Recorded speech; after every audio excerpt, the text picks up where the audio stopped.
Salvation is reserved for those who pass the test.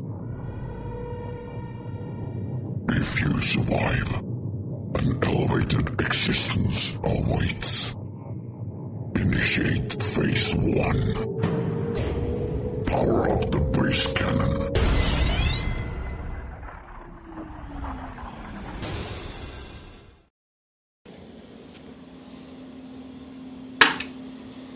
X-Force 2x8 with a whole pile of extras added to it. Al, you're in top shape, brother. You operate standby now works, 2-pill section works, 8-pill section standalone works, and the 2x8 section now works. And it's all matched to each other. See, boys and girls, Al here bought this from X-Force back when, and decided he'd take it down to a local technician that added some switches to it. The 2-pill, the 8-pill section by itself, or the 2x8, operate in a variable knob. Now, I'm not saying who this tech was, because I'm not that guy. I don't like to talk smack about anybody. And, well, there were some problems with it. One of the major problems was this bias resistor here was sitting so far forward that it was resting against the 110 lead.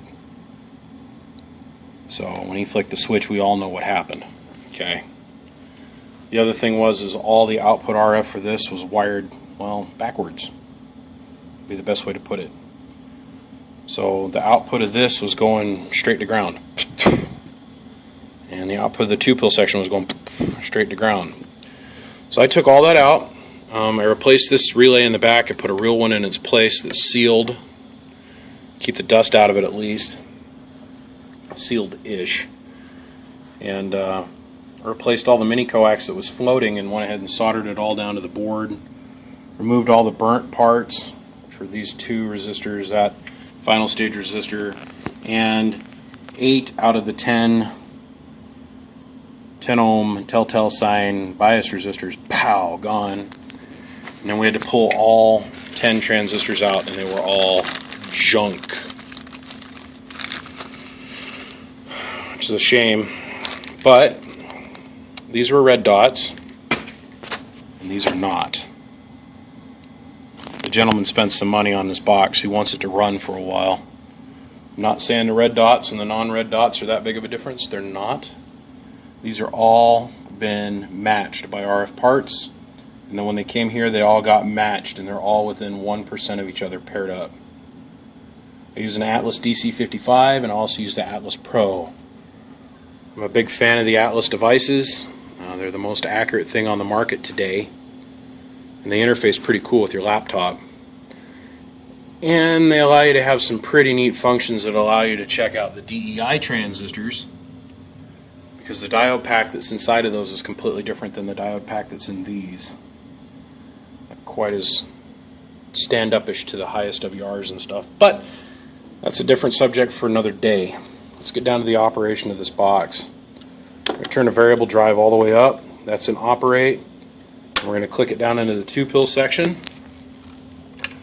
We are in 1x multiplier, so it's reading face value. That's 1000 watt slug, 5 watt slug in reverse.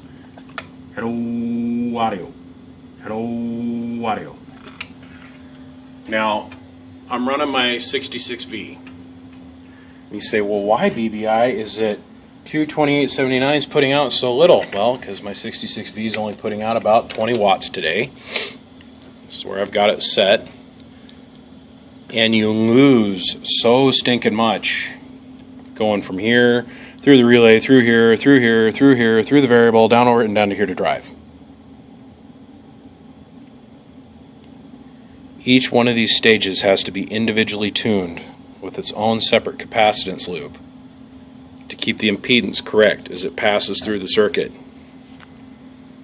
It's called impedance bump. You lose a lot by doing that.